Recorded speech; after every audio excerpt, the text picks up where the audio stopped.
Yeah, I was doing some research a little bit ago, and then Ramsey literally brought out the stationary bike and told me to get on it. So I did that. Okay, yeah, he sent me a video. I haven't had a chance to watch it yet, but I mean, you don't really need I think you can understand the gist. I mean, I'll still watch it. It's like 2 seconds. Seems entertaining. So is Ramsey your coach?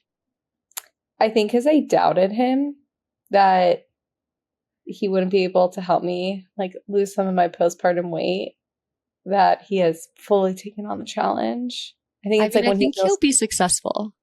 I think when he feels threatened, he like shows up hard. Like he's literally bringing, like how when I bring a potty to Emma when she doesn't want to go pee, like he brought the bike to me. He's like, you will go on the stationary and bike. Then turned on a true crime documentary. So while you were doing it. Yeah. That's great. Great. I mean, like the best thing to do is pair something you don't like with something you do like. Exactly. What's so how do we do habit stacking or something? Sure, maybe. How do we do that with your GBM treatment? How do we habit stack you? Not possible. Habit stack or actually, habit stack, but I think I can habit stack like lifestyle and like holistic stuff, but the other shit, I don't know. No, maybe it's like doing treatment in Hawaii. You know, it's like, oh, I see what you're saying. Like go somewhere cool. Yeah. Like do a vaccine in Germany. Yeah, exactly. Right. So I mean, yeah, things are pretty, like we're like smiling, but like we're smiling and laughing and making jokes that everything's really terrible. It's like really terrible. It's like sometimes I can laugh and then I just feel my eyes welling up right now, but the words out of my mouth sound like I'm fine. Yeah. So what are your eyes saying? My eyes, I mean, oh God, it's like it doesn't come out into words. What do you mean? There's just so much. I feel frozen. I am just thinking about when I was in Hawaii and you were in Boston. So we were 6 hours apart and you were going to find out the results of your scan, but you had this like huge seizure the day before. So like wasn't looking great. And I was up like every hour. Yeah. Like 2 a.m. and 4 a.m. I think I found out at 4:30. But in between that time, I fell asleep and I had a dream that it was reoccurrence.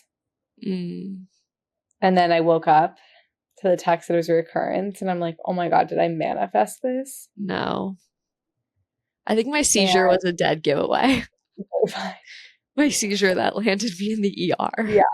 But it was just this like gut punch that like we kind of knew because of the seizure. I also knew like way long before that. Know. I didn't. I know. I mean, again, like I was saying the other day when we were talking a lot about death and I was the only one tearing up, is that your internal experience is like so private for you. I think it's probably that way for most people.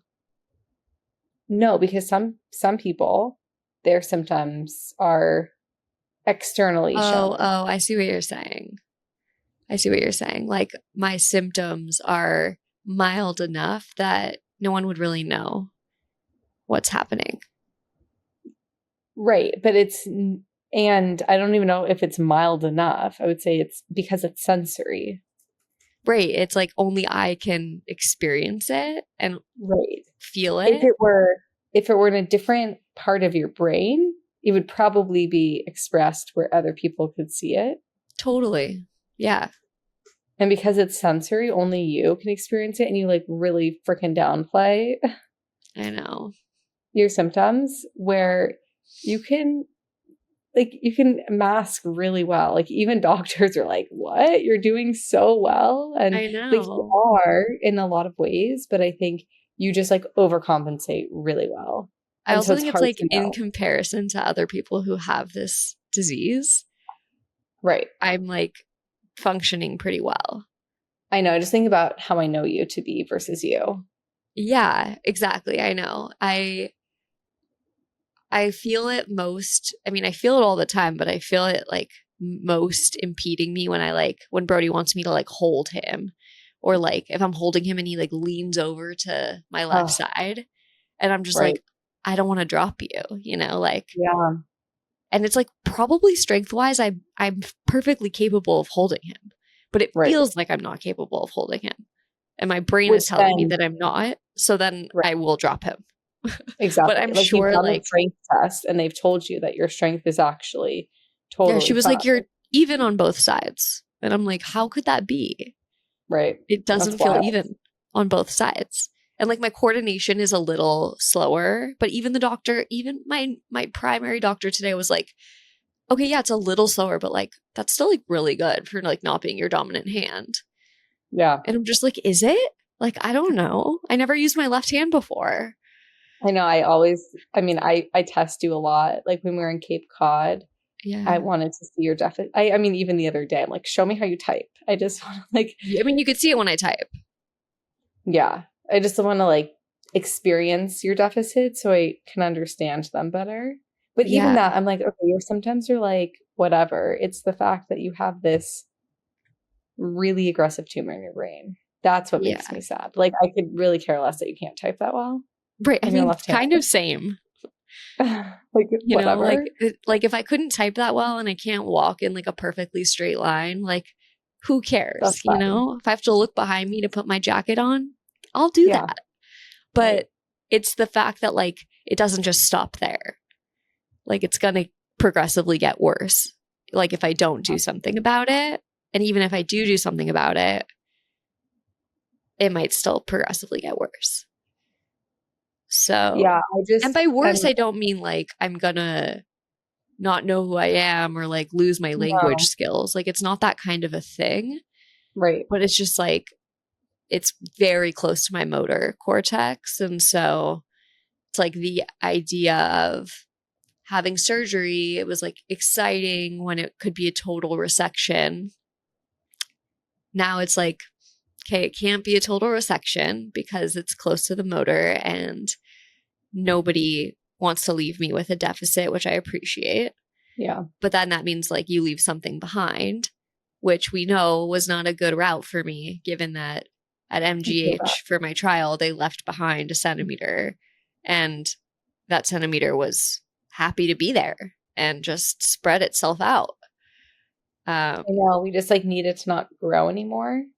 Right. And so like if they can, they call it like debulking. If they can debulk the majority of it can be debulked.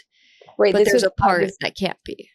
I was thinking about this in terms of, this is like such a stupid comparison, but I was thinking about your tumor, Gus, growing the same way that my loans accumulate Yes. interest. Every day. Yes. And so it's like when I have less money in there, like less loans, then the interest is less. But when you have more, it just like keeps growing more and more and more. And that's how I feel Gus is. Yeah, that's a great comparison. I mean, it's very accurate. Yeah. It's like we need but then right now I'm like drowning in research that sucks because there's not enough research to like make, it's like one study in one patient didn't have progression again for 14 months, which is like pretty good. Very good. Yeah. Another person was 2 months. Right. And we're like, okay, and why? And no one knows. Right. And it's like, no doctor can tell me this is what you should do. Right. Like, and every doctor has their own biases, not in a bad way, but like they have their own interests and their own belief system about what is the best path forward. And I just don't get it. Consulting with all these doctors, and I'm like, I walk out of the appointment and I'm like, I still don't know what to do. This is the thing that's hard because I think about when, like, us as therapists, right? Someone has, I don't know, if we say like someone is suicidal and you go to 3 therapists, like you might get slightly different answers. But if you go to like top institutions and you get opinions, you'll most likely get something pretty similar. Yes.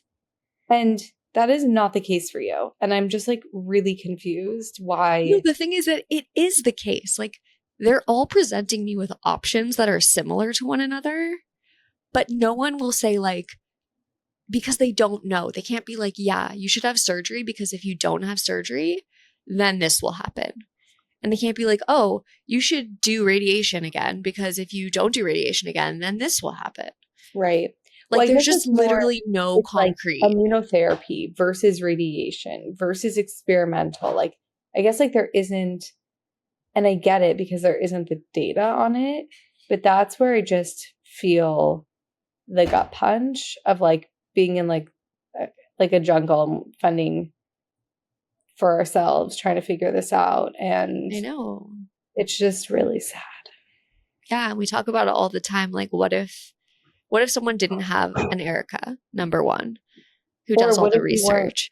And what if I wasn't like with it cognitively to be able to like reach out and like get my imaging and like do all these things that are actually not that easy to do for someone who is technically savvy like I am. Right. Very challenging. Yeah, I just feel lost. And it just like is hard when the doctors also like feel lost. Like I was like, yeah, it's just hard because I'm like searching for certainty and there just like isn't any. And my doctor's like, yeah, like there isn't really any certainty in life either.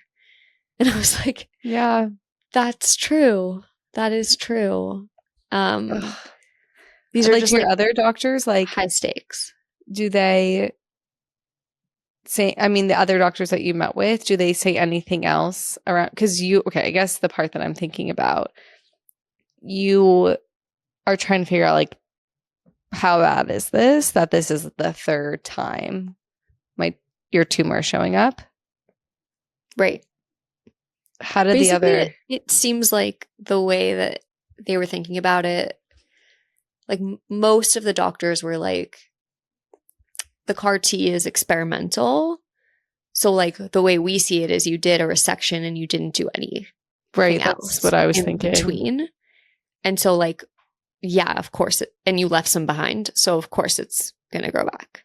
Right. So I don't even know that they would, like it's considered a recurrence, but I think they are sort of thinking about it as like, you didn't really take care of it the first time.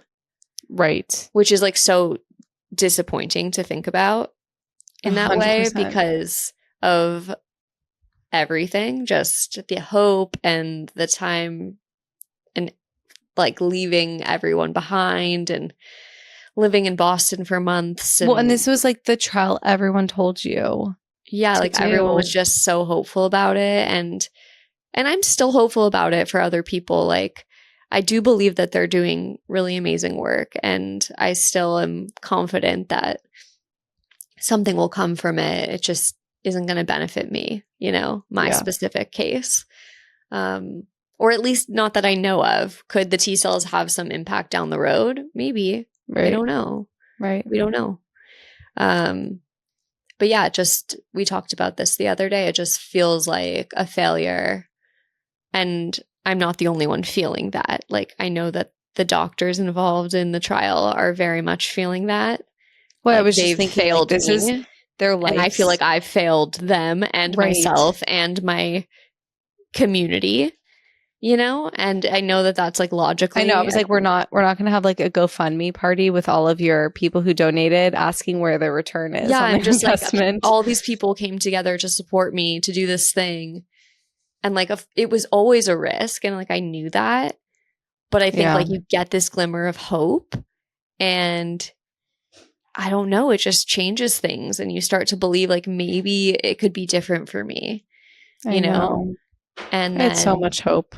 Yeah, we had so much hope and that just like wasn't the case. And I put my body through a lot and yeah, it just was a really intense experience. And it's a huge disappointment that it didn't yield any results really. Yeah.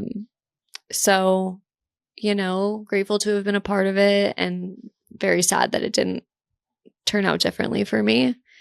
But yeah, now just trying to figure out like the next step. And How have There your are so symptoms many been? different options, which is a good thing. And it's hard to know which direction to go in because everyone has a different opinion. We're all like digging into the research. It's hard because like the research is not really there, and what you do find is pretty depressing. Yeah. So yeah, it's hard. And then like we're in these groups and we see these outliers and Right. Of like people who make it and a they're like longer time, and it's 7 years out still. yeah, and like it's possible, you know, and that like people have multiple recurrences and then they find the thing that works for them. So it's hard to,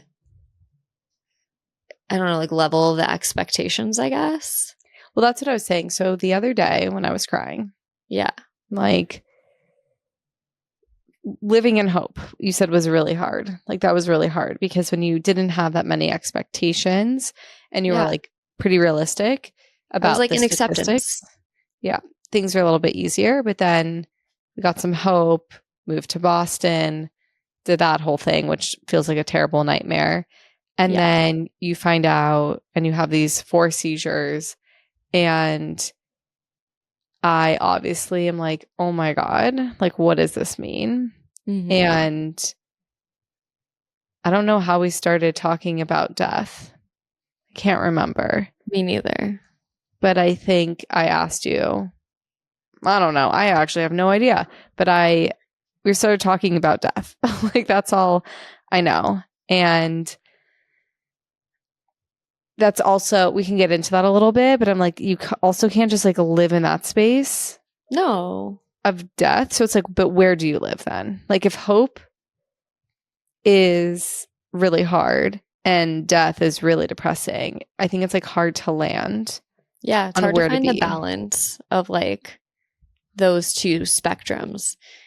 Because it's like, again, I like hold the view that like nothing's guaranteed for anybody at any given time. And so like every day I want to like just enjoy the day and be present. Yeah. And like I like that mentality. And then it's like when I take into account my circumstances, I'm faced with the reality that like my time is most likely shorter than the majority of people my age. And that's just a fact unless something changes. Right. And so it's like I want to enjoy the moment, have hope that I could be here longer, and also be realistic about what I'm up against. And I think it was a lot easier to do that when I was like newly diagnosed because there was a lot of unknowns. Like maybe I will be the outlier and maybe my tumor won't be as aggressive and maybe. We had And so like we many sort of wins in the answered a lot beginning. of the maybes Right. with not wins, with not great news. I know. You were on a winning streak until I didn't get into that trial, yeah, which and that was in probably January. still for the best. But Right. yeah, I don't know. It's just I'm like trying to, and like even today I'm texting you and Alex, and I'm like, I think I figured it out. Like I got a headache this day, and then I had a seizure this day. I'm like trying to backtrack and look for answers of like where this went wrong, and it's like it's not up to me. Yeah. Like, I mean, it's at the cellular level that like we can't see. I know. And it's hard because it's like in some ways, like I can't trust my body. And then like in other ways, like You really can. I really can. And I've been on the money. Like I had a bad feeling once I got COVID. I was like, this shit's not going to work for me. I know it. Like I just felt it in my soul. Like in your I was just like, it's yeah. ruined. I was like, not supposed to get COVID. That's not supposed to happen after something like this. Oh.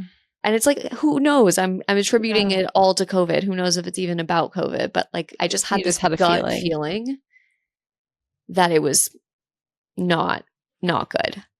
And then I had a seizure, and I was like, yeah, no one else so far in this trial has had really intense symptoms like that after. So I like just knew. I knew it was bad news. in some ways I'm happy I knew, because it wasn't like this shocking thing where I was like, I'm feeling great. And then Right. you find out that you have progression. It's like every time I've had progression. I mean, is that really better? Like, I don't know. Maybe. I mean, like, it's not leading up to it, but like that blow that you get Yeah. when you like those days where you get your scan and then you're like waiting and you haven't had symptoms. Those days are hard, really hard, because you like actually have no idea what's happening in your body. I very much knew that something was wrong in my body. It was like confirmation, but just it was just confirmation, which sucked. But I remember what I was talking about, that we were talking about death. Okay, what were we talking about? I was saying how I was on a plane ride, and I had the thought of like, I mean, like literally this, very rare, but this plane could crash and I could die before you. Like, that's a possibility. Right. And yet we're like so focused on this thing, and like bad shit can happen. And then I start, because my mind just like goes to dark places sometimes. Yeah, of course. Like, it just does. And I was like, maybe that would be easier for you, Jordy, if like I just like, I don't know, the plane crashed and I died. I was like, absolutely not. I'm like, do you not think the last couple of years have been so horrible for me? I need you to also die in a plane crash? Like, what about that would make it easier for me? And then I'm like, oh wait, maybe that'd be easier on my end. That's what I said. I'm like, oh, you mean it would be easier for you? You wouldn't have to deal with this. I'm like, oh, yeah. Okay. So that's where that like started. I'm like, oh, I think you're right. And then I just was like, this is where I get sad, is like, I literally can't imagine living the day to day without you. I know. And I call you on the phone probably 5 times a day. Yeah, I know. And we've talked forever. Like, I just don't even know. There's so many things that I'm like, I don't know anyone else who I could tell this to but you. So selfishly, feels very selfish. It's not selfish. It's not like I'm like wanting to go and you're like trying to keep me here. It's stay. I want to stay too. I want to have the conversations. I want to be around for all the things. And yeah, like I get sad when I think about that stuff. I'm just like, I get sad for everyone around me, but then I get sad like, oh, like this thing is gonna happen. I'm gonna like miss it. Like what? Like so many things, but I think about it the most when I'm like, who are our kids gonna like be? You know? Yeah. Like I want to see Emma like come out of her shell, and I probably will, because she just started preschool 2 days ago. But yeah, I'm like, she's sassy and like super observant. I'm like, what is she gonna be like when she's a teenager? Yeah, you know? And then I'm like, I think I like know Brody pretty well, but I'm curious like how that manifests when he's like not two. Right. You know? I mean, I go to like, I don't ever want to tell Brody about his mom. Yeah, I know. Like, that's where I get really sad too. Oh. Yeah, I'm like, that's so horrible. Like, I don't know. Like, he's really resilient and Hank's amazing, and we'll find someone to work with, like to give us language and stuff. But it's just like sad to like be having to think about that. I know. But it's like then like random things happen and like you haven't prepared for it. Right. And then you just have to figure it out on the fly. Like that happens too. Yeah, I think that like this, there's so much, I mean, because now that you know of GBM, it's like you have to be intentional and thoughtful. But it's like, it is a mindfuck. Yeah. And it's like really hard to do sometimes when you just want to like be that's the part where it's like it's hard to be present, because I also have to like be so forward thinking about like making plans and all that kind of stuff. And so it's like I want to be present, but then I'm like also having to think about like, oh, like I should probably record some videos or like write some birthday cards or like the legacy stuff. And I'm just like, it's hard to live and have like a foot in both worlds. It's so hard. And then I think like you have doctor appointments talking about these life-saving treatments, and then you go into a like drive-through car wash an hour later. Yeah. It's like Brody. I'm living two different lives. Right. I mean, like Alex and I were at the trampoline park the other day with Rory, and it was like we were having like the most intense conversation. And then like Rory would run over and she'd be like, look what I can do. Yeah. We'd be like, show us, Rory. And she'd be like, go on the zip line. And then she'd like climb some rocks and like do a cool thing on the trampoline. And it's like I said in that moment, I was like there's something so uncomfortable about it, but also there's something like kind of really beautiful about that like those two things can exist at once. And like that is life, you know, like it doesn't stop. And so the fact that we could like be at a trampoline park and be having a lot of fun with Rory and then also be in our feelings is like, I don't know, sort of a beautiful experience too. I get that. You're like swimming in both. Yeah, realities. Exactly. Like there's no separation, I guess. Yeah. So just wading the waters, trying to figure out what the next move is. I know. I was like, what are you going to tell Brody about surgery? Yeah, I don't know. I think we've decided like I need to have the surgery because I can. There's a lot of people who can't, and I'm young, I'm healthy, I bounce back. I mean, you visited me like a week after surgery. Yeah, it was crazy. You were like helping me do work. 5 days. 5 days post surgery. Yeah, and I was like, all right, like let's go. 10,000 steps. I was very confused. Yeah. So like I know that I can do it. Yeah.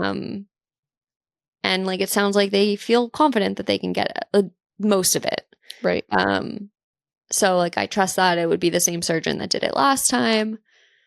That feels good. I guess like my worry, this is like I don't think I've said this to you, Erica, no.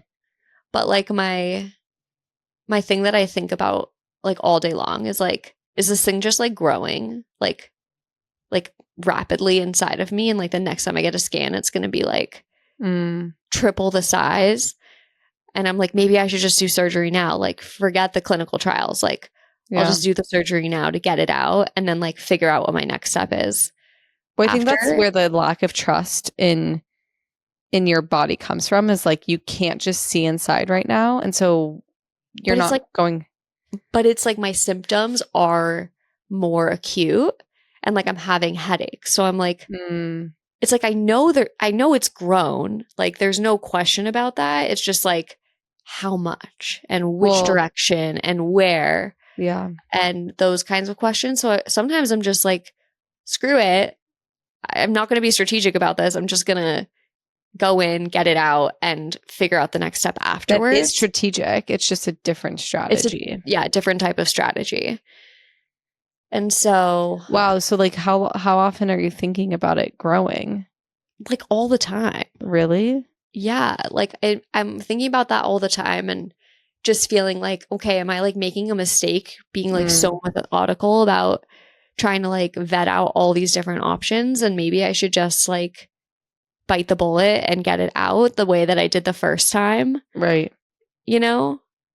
And there's no right or wrong answer, but those are my thoughts. I'm just like, okay, I like want to try something experimental and different to like better my odds, but then I also just kind of want to get it out. And right. Yeah. And so like and no one can be like, yes, you should do that. I know. You know, like no expert will tell me that. So terrible. Yeah. Like even my surgeon at Mass General, who like I really, really trust, was like, if you want it out, I'll take it out. And if you don't, then like we can do a different type of treatment without surgery. Oh my God. You know, and like he's a surgeon. He's a neurosurgeon. And he's saying that. So there's like no guidance here. If you don't have experts guiding you. You don't have the research that's like solidified, which obviously the experts go off of. And what the fuck do you go off of? Like, how can you make the decision without this like mental fuck of a game? Just don't understand. I don't know. Like, I don't think you can. And it's like, I understand that there's like uncertainty in everything, but like there are certain, I feel like for a lot of diseases that at this point in time, they have like protocols, and this one has like a protocol like up to a point, and then it's like, I don't know, you know, and I'm like sort of at that. I'm not at that point quite yet, but I'm inching nearer to it. I know.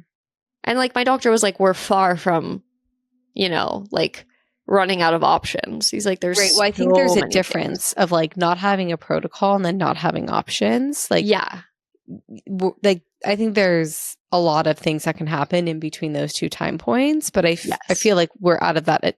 You're out of the newly diagnosed stage, which was like right, or like the more. It could be different, you know, kind of stage. It's now it's sort of like, oh, okay, like no, I definitely like have GBM, and it's like like I'm definitely in acceptance that you have brain cancer now. Like I think for a while I wasn't, right, and now I understand that you do. But then again, it really sucks. It really sucks. Yeah. I like paused my simple practice. Oh. Yeah. I was just like, this isn't going to like happen for me. Oh. So I'm just going to like. It must have been really sad. It was sad, and it makes me see, this is a thing that makes me sad. I know, but then I'm just like, you know what? I'm just going to like embrace that this is my new normal. I know you don't want me to. You don't want me to have to. I guess I'm not in acceptance of you having brain cancer. I'm just, maybe not. It just makes me so sad because I know. It's like you had such a wonderful life. I know. And then it was just taken from you. I know. And you worked so hard for it. And like, you're so smart and you're just such a wonderful person. And it just, you were helping so many people and it's. I know. And like, I know I can still help people in a different way. I know. It's just like different than like what I had wanted to do. Yeah. And it started off first with like you pausing your in-person like therapy office and then or like, just like taking a leave of absence because I was like recovering from surgery. I know. And then it was like, like I think that glimmer of hope, like, oh, like I've started again. I'm seeing patients again. Actually, it was the glimmer of hope was like, maybe you can have another kid. Yeah, like that's not happening. I'm in acceptance of that. Yeah, I think I'm like 80% in acceptance of all of these things.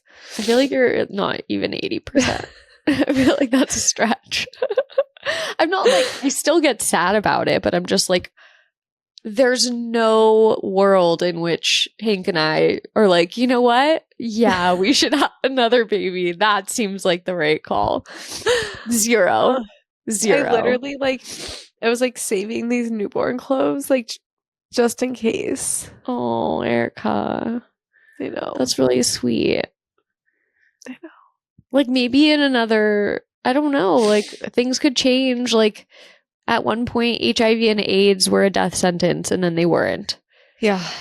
So it's like, I still have hope that like the medical field can move in a better direction. Will it happen in my lifetime? I don't know. I hope. I hope so too. I know. Yeah, there's lots of things that suck. But then there are things where I'm like, okay, like I have all this time now. I'm going to like dedicate myself to like really going hard on the lifestyle stuff. Yeah. Like my brother and I are going to make ginger shots this week at some point. Fun. Yeah. You know, like I'm reading all these books about how to like starve cancer and radical You're making remission. broccoli sprouts. I'm growing my own broccoli sprouts. I'm like going hard. I'm meeting with some lady tomorrow to tell me about some Who knows, honestly. Yeah. But she came recommended from a few people. So I'm like, you know what? Sure. Yeah, fuck it. Throwing everything at it. Honestly, Erica's mom's friend, she gave me holy water. Yeah. And I've been putting that on my head and just, like hoping for the best. Yeah. So I'm just like throwing all the things at it. And yeah, I'm just going to throw all the things at it. Not that I wasn't before, but I feel like well, it just feels now like the pressure's on. The pressure's on. The pressure was on before, but now really the pressure's on. Yeah. So this is why sometimes I just like to tell you about like stupid shit. No, I I'm love like, to hear that stuff. Because I'm like, this is so like in the middle of us like talking about like really heavy shit. I just have an urge to tell you something like super stupid. That's like preschool trauma. No, that's what I love. I love that. And again, I feel like that's the similar to what I was saying about the trampoline park. It's like, yeah. Like, I don't want to just like sit and talk about this shit all day. That's like really not fun. No.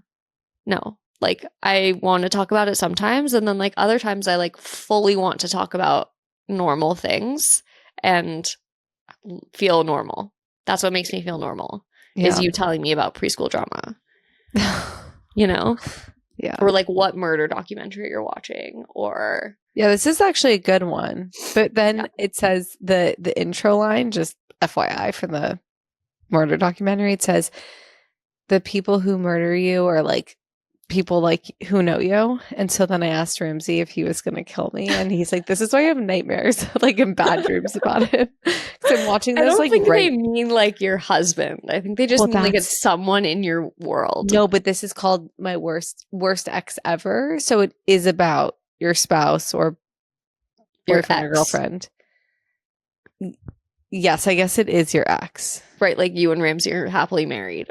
Yes, but they separate because the murderer starts acting really weird. Okay. And does he have like mental illness? Who? The murderer. Oh, well, like every like episode it's a new story. Oh, it's a new case. So there's many of these. And yes, most of them have severe mental illness. Okay. Well, I mean, that makes sense that they have severe mental illness. Yeah. Anyway, that's my sidebar for the night. Yeah. No, I love hearing about that stuff. And, I'm watching, what am I watching right now? Only Murders in the Building. Really enjoying it. Is that like the show about Clue? Is it like Clue? I mean, it's not like Clue. It has murders in it. But like it's not like true crime. It's no, the game. No, I understand what you're saying. Oh, okay. It's like comedy though. Oh. I guess like I've kind of like Clue, but like not really. Okay. And I think I've seen it. Yeah, there's like 3 people that are like trying to solve a murder that happens in their building in New York. Oh, okay. But it's like funny. I think I've seen one episode. Okay. Yeah. So it's like what you like, but like comedy version. And like not that. Based on real life events. Yeah, no. I mean, it's like, I don't know why. It's weird. I think I'm going to watch The Secret Lives of Mormon Wives or something. Okay. Have you heard of this? No, but I would like that one. Holly was telling me about this. So like there's, I guess, this whole like Mormon mom talk. Oh. Mom TikTok. Okay. That got started a few years back. And it's like all of these like, I don't know, young women who are Mormon or were Mormon. I'm not really certain about the whole thing. I don't have a good understanding of the situation, but they post like a lot of stuff online and they don't seem like they're devout religious people. And so now they have like a whole show which seems similar to like a Real Housewives vibe. Oh, interesting. But I haven't watched it. I was like, Hank, do you want to watch this with me, or like should I watch it alone? He's like, I think you can watch that one alone. Yeah. But then I think he'll probably enjoy it if it's on. No, I know he probably will. He'll be like, oh wait, what's happening to who? Like, let me see. I think you should watch the dance cults. Oh, TikTok right. Yeah, I do want to watch that one. I think you'll like that one too. Yeah. I mean, I love a good cult. We've watched a lot of cult shows together. We have. Yeah, we're into the cult stuff. Yeah. Well, I guess there will I don't be a know. lot of good. That interests me more than like murder. Okay, save the dance one for surgery recovery, and I'll watch it. Maybe with I'll you. also save the Mormon Yeah. situation for that. Well, yeah. I'm curious, like, what do you think I should do? I don't Do you know. think I'm I should just feeling. get this out of my head and like not do a trial? Well, okay. I'm trying to think of like maximizing to be like maximizing what you've got, and it's hard because like you have to consent. It's not so easy. So in some ways, I like the idea of like moving forward with a trial now that you could like easily get out of and start the more standard chemo that you're thinking about. So I guess like Because the other way it's harder. Like if you go the more traditional route, right. then you have to go through this whole process again. Right. If you want to go the trial route. Yeah.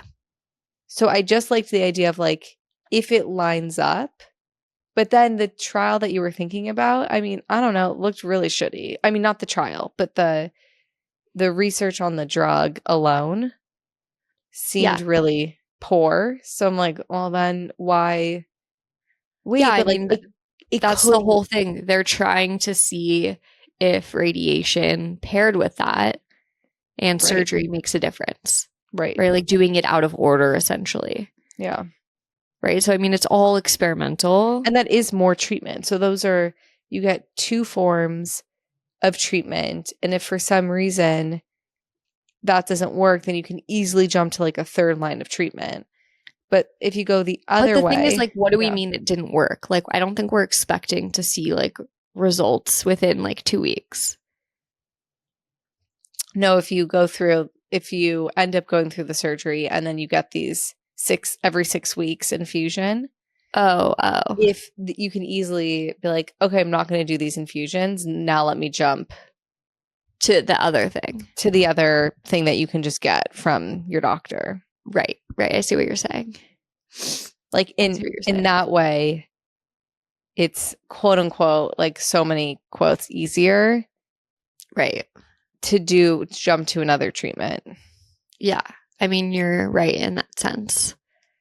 I mean, I want to go a trial route, like if I can, but then there's just like part of me that's like, well, then the other thing is like that one trial that I was looking at that's in like Newport Beach. Yeah. That one is like, you don't have to have surgery with it, but you can have had surgery. So like I could get surgery in a couple days, right? And then 28 days later, do that trial. Right. You know? Is your doctor cool with you waiting 28 days? I don't know. It's kind of a long But I time. don't think I'm like, maybe I could do that one type of chemo. Right. The only thing that keeps you out of that trial is the Avastin.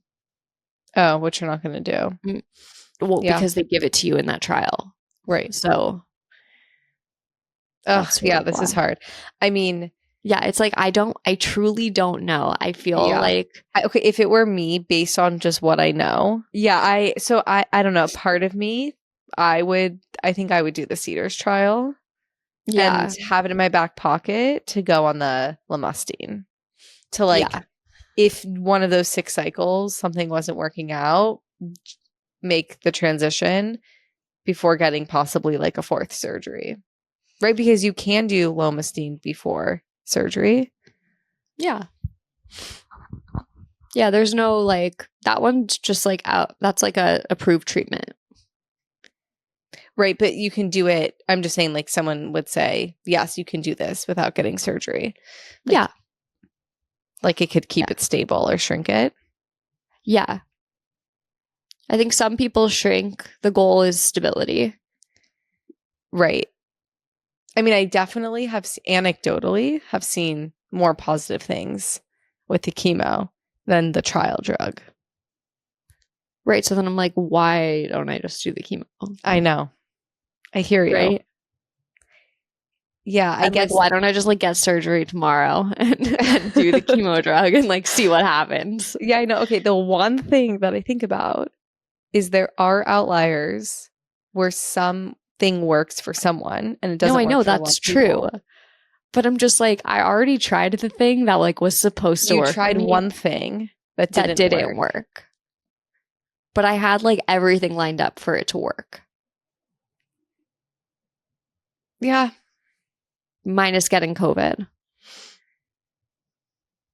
And like, And I like my doctor's approach where he's like, hey, like, just because it didn't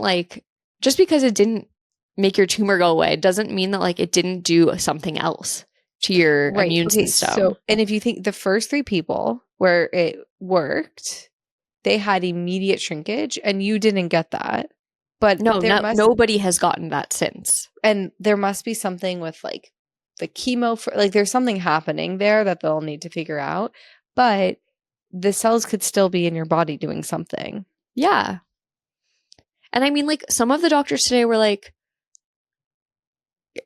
we don't really, like, it's probably tumor, but, like, some of that could be inflammation. Yeah. Like, okay, so we, in the like, video, did a lot to you. The UCLA video, she was saying that they did this trial and it looked like the tumor grew rapidly. So she's like, I had to go back in and do surgery and it wasn't tumor. It was all inflammation. Yep. That could happen. Yeah. Like, that's what I would hope would happen. I don't know. Like, one of the doctors today was like, I think you should get a PET scan. So why? Like, he just was like, I think we should look to see if there's like a lot of blood flow to the area. But I'm like, last time I got a PET scan and it showed that there wasn't, and then it was tumor. It was. So, I mean, either way, you can recover from surgery. Yeah. So we know that part. Just sucks that you can't hold Brody for 6 weeks. Yeah. That's the hard part. Yeah, that part's really hard. And like explaining that, like I know that you would love to not need to explain anything. Yeah, and like now he asks why questions. Yeah. Why, mommy? Why, mommy? I know. Like, mommy can't. Why, mommy? I know. Before I could just be like, mommy can't pick you up. And then he couldn't really talk that much. No. But the one thing I will say is like now he's a lot more independent. Whereas before he like wasn't, and so like he wanted to be held all the time. Yeah. And now I feel like he can just sit next to me on the couch. Right. And that is just as good as me picking him up. Yeah. In a lot of ways. So there's that. But yeah, I mean, it's just like all shit. Options. All shit. Well, great to have options, but shitty that I have to have these options. And like the options aren't like amazing, you know? Nothing's no, and I mean, like, even I'll read you the email that one of the doctors sent me today when I asked, like, what are your thoughts? And she was just like, hold on, let me find it. She was just like, hi, Jordy, I know this is very hard, especially given the limited options. This is the trial that I think. And then she linked the trial. She's like, we're opening this one here, but it will be a couple of months. The trial logic makes sense. I do think there is some risk of swelling, but probably less than CAR T. It is a phase 2, so it's more advanced than the CAR T. There's also not a placebo or non-intervention arm. So all in all, I think it's a good option to consider. I know that trials don't sound attractive, but unfortunately in the field, trials still offer more options and a higher chance. In addition, off-label options will still be there down the line.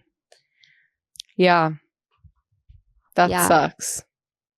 Yeah. And she's just like being really real about it. And I appreciated that. Like, she's just like, I know that this is not ideal. Okay. So then I think I go back to. But she did not suggest the Cedars one. Okay. Well, enough of our sad clinical trial research and sadness. I know.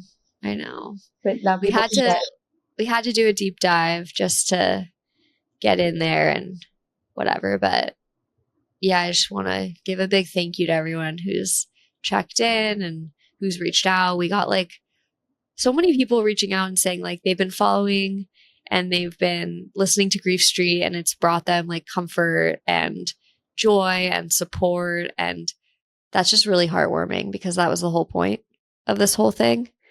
And as much fun as it is for us to like do a podcast together, it's cool to know that like it's having a positive impact on people.